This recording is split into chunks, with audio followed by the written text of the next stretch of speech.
She sustained 2 gunshot wounds to the torso, Judge. She is receiving excellent medical treatment at Morristown Medical Center, as we've come to know through other cases. The second victim, RG, has returned to the residence. He's continued to care for the horses that are on the property, has continued to maintain that, I guess, association with the stables. Certainly, there is a real danger to the victims here. The defendant went there on August 7th with a particular goal in mind, and that was he could not find resolution through the civil courts, he could not find resolution through the police, and he went there that day with an intention to find resolution by murdering his adversaries. Mr. Schellhorn, you mentioned through the civil court, was there any action in landlord-tenant court by Mr. Barisone to have the tenants ejected if they weren't paying rent? Or have the dispute resolved in the courts? It is my understanding that attorneys had been retained on both sides, both by the victims and by the defendant, that the victims' attorneys and the defendant's attorneys had been in contact. It is my understanding that one of the victims or both of the victims were on the phone with their attorney at or just before this incident occurred. Certainly the attorneys were involved, and I'm sure that you don't know if anything had been filed or decided in landlord-tenant? I don't, in candor to the court, I don't believe anything had been filed. I believe the attorneys were in the effort to try and figure out what exactly was going on and what the parties were seeking, is my understanding. But I only raise that as an issue, Judge, because certainly that process had been initiated, and I think it bears on the defendant's state of mind in going there that day that he didn't want to wait for that process to play out. And I think that by virtue of the fact the victims are still living and have an affiliation with this property, that creates a grave risk that if the defendant is released, he will go back to the property and try to complete what he started on February 7th, which is to murder the victims. So with that, Judge, I would suggest there is no condition or set of conditions that could be imposed by the court that would reasonably assure the goals of criminal justice. And unless you have any other questions for me, Judge, I'll submit. Fine, thank you. Let me hear from Mr. Sims. First of all, Judge, as we know, under the new guidelines in case law, there is a rebuttable presumption that detention can be had in a homicide or an attempted homicide matter. We also know, Judge, that in 54 years, Mr. Barisone has not had a blemish on his record. We also know that he is well known within the community. He owns the property on which the alleged victims or squatters, Judge, were asked to leave numerous times, have taken over the property. What do you say? You characterize them as squatters. They are, Judge. Why are they squatters? Because they are not paying rent. Let me finish my question. Okay. And then I'll give you an opportunity to respond. But squatters in the law has a particular connotation, different than tenants, lawful tenants. That's correct. It's my understanding, and you can correct me if I'm wrong, that LK and RG were tenants of Mr. Barisone at the property. Yes? No. What was the nature of their relationship? The relationship, Staying on the property. the Yes. relationship was, Judge, that once they were finished training the horses, they were no longer allowed to stay on the property. Was that written in a lease agreement? It was of any Mr. sort, or Barisone. Was there any written documentation about the arrangement? Let me ask I you a don't believe so, question. Judge. I don't believe so. Okay. But these people had not paid rent, were How not. long had they been on the property, So- living on the property? Several months, my client says. Judge, it's my understanding that they moved to the property at some time in early to mid 2018 during what I'll call the summer season of the equestrian season while they were training here in New Jersey. They were then training down in Florida during the winter months, and they returned back to New Jersey at some point when the summer season began in 2019. Fine. Go ahead, Mr. Sims. Judge, they were not tenants.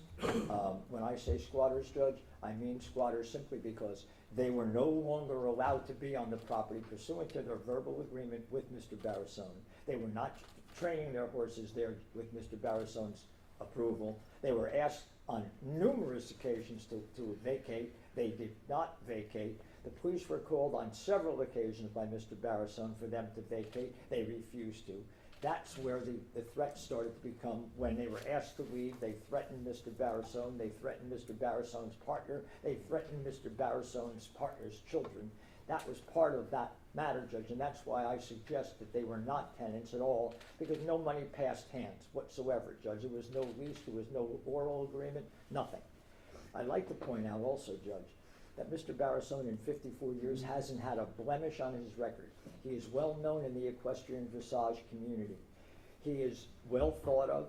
He is a man who owns the business, owns the property, employs people, lived on this property himself until these people threatened him, and he had to move from his own home to an office barn.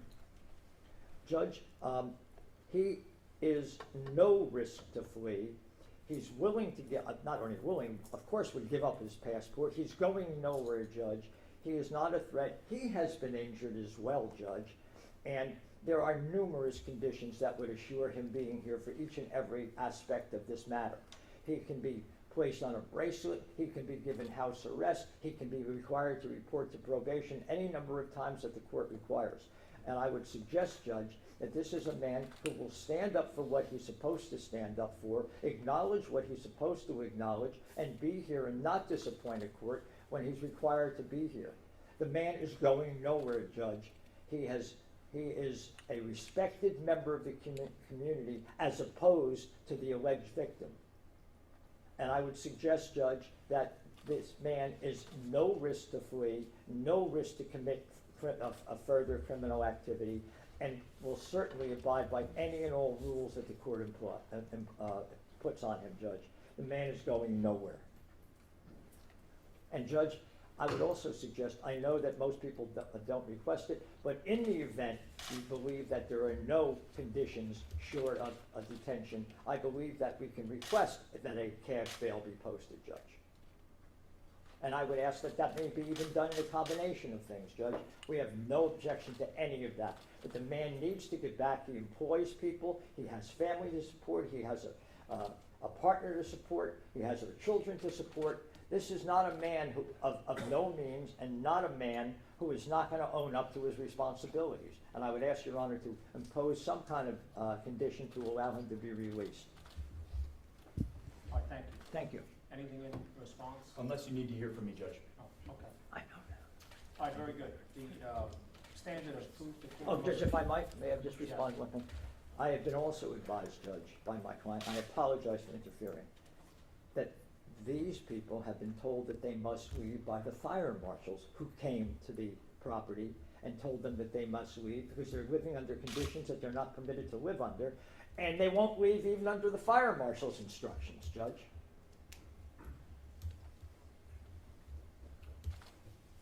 All right, the standard of proof to rebut the presumption of release is clear and convincing evidence that no amount of monetary bail, non-monetary conditions, or combination of monetary bail and conditions would reasonably assure the three goals of the statute. And those three goals are well known at this point. First goal is to assure the defendant's appearance in court when required, to protect the safety of any other person or the community, and to protect individuals from the obstruction or attempt by a defendant or individuals acting on his behalf to obstruct the criminal justice process. And in this regard, the court is guided by a number of factors that are set forth in the applicable statute. The court starts, of course, with the public safety assessment. And counsel, you have a copy of it, correct? Judge, I do, and I would like to point out, though, in the PSA, Judge, in the release recommendation, it does indicate, Judge, no release recommended because the charges include murder. It is not murder, Judge. Right, it's attempted murder at this point. I understand that. Okay. Would understand that fact as well.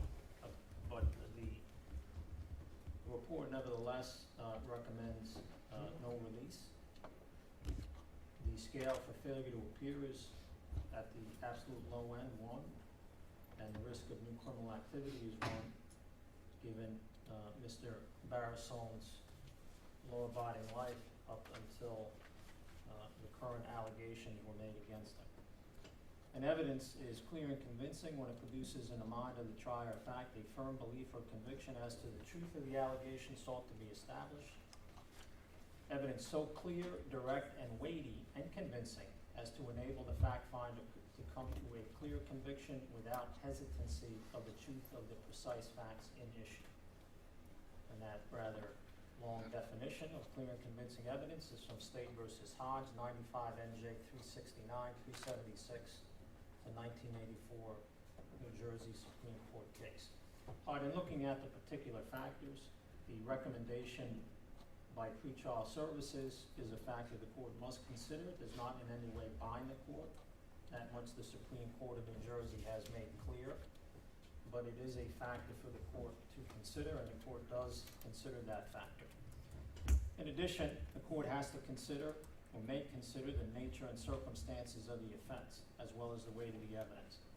And those two factors certainly militate in favor of detention of Mr. Barisone.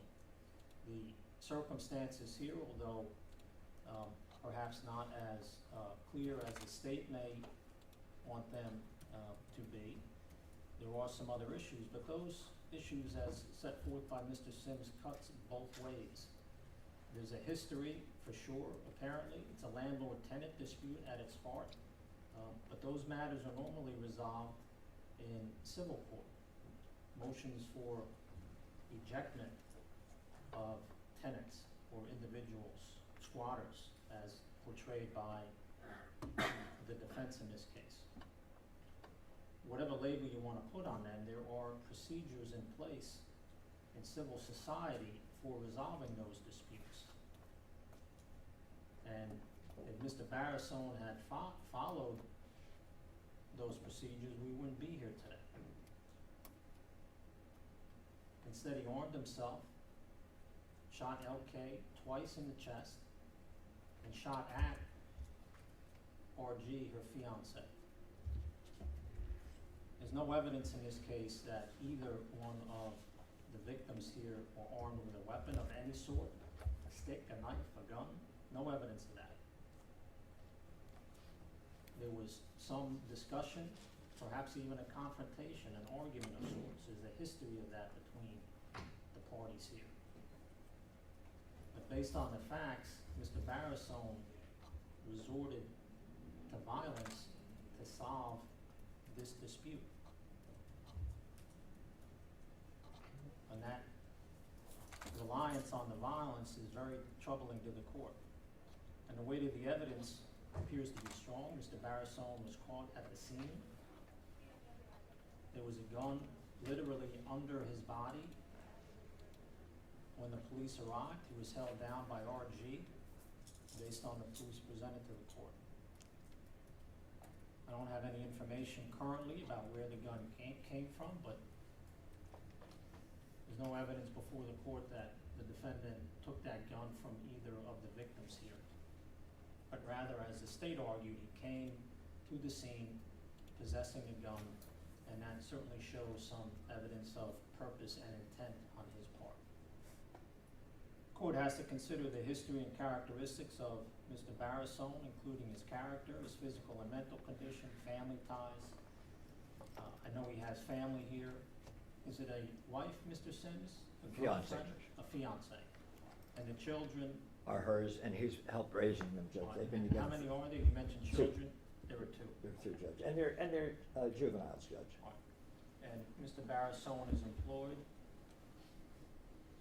He does appear to have significant financial resources. The state submitted a document to the court that indicates there is a business in Florida.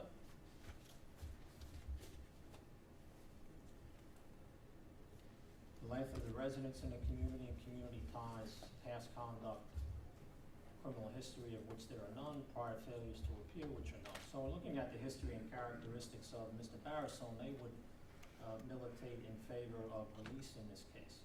The defendant was not on probation or parole, wasn't on release of any sort. There's no history of any juvenile delinquency on his part. Court also has to consider the nature and seriousness of the danger to any other person or the community. And in this regard, I think I agree with the state that there is a danger to, continuing danger to LK and RG in this case.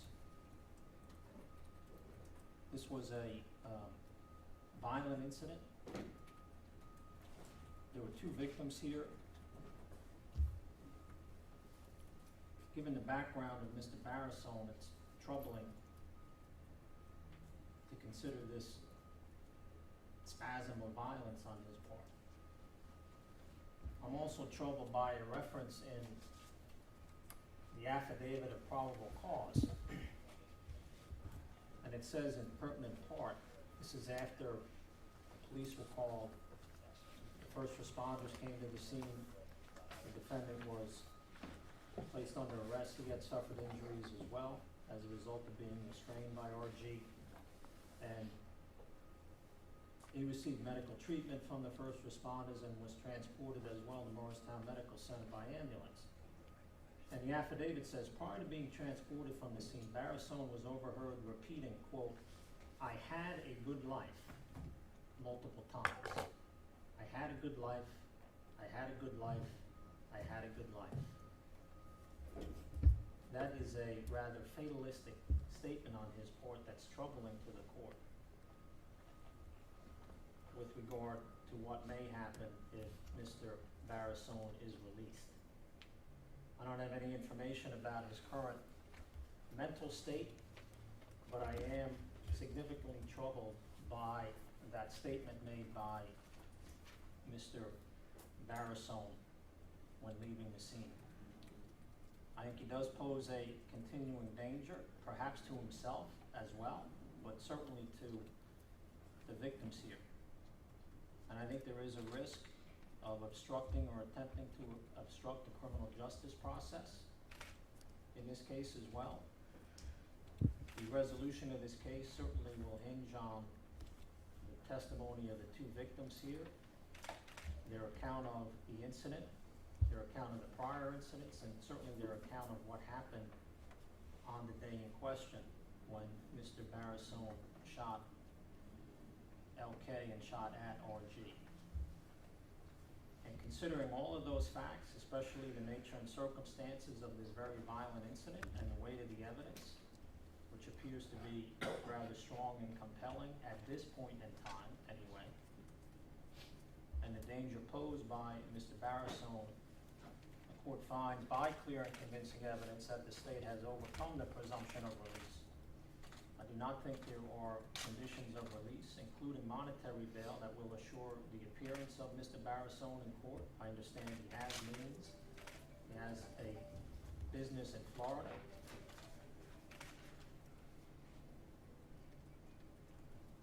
And he has apparently very significant ties in the equestrian community.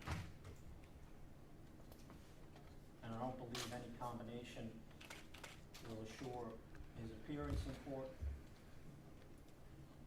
And I think he does pose a danger to the community. And accordingly, the court will detain Mr. Barisone pending trial in this case for those reasons stated. The defendant, of course, has a right to appeal the court's decision. Mr. Barisone, you can appeal the detention order that the court will enter as a result of this hearing. They are expedited appeals, and they have to be filed within 7 days of the date of the order granting detention, and I'll enter that order today. You understand your right to appeal the court's decision? I do. And the counsel can also, if there is new evidence counsel wants to submit to the court, counsel can file a motion to reopen the detention hearing.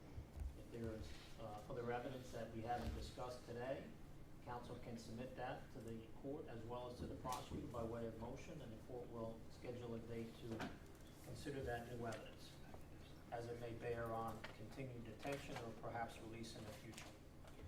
Very good, I'll enter the appropriate order. Thank you. Want anything further, Mr. Shellhorn? No, Your Honor. Mr. Sims, anything further? Not right now. All right, very good. Thank you.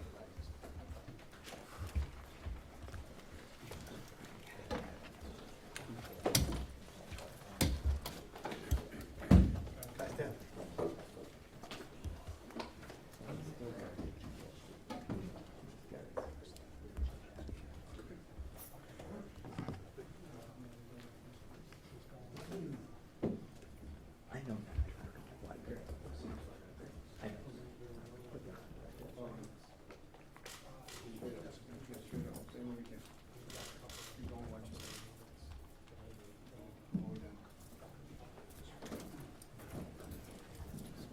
file the call for this. Yep. Just that.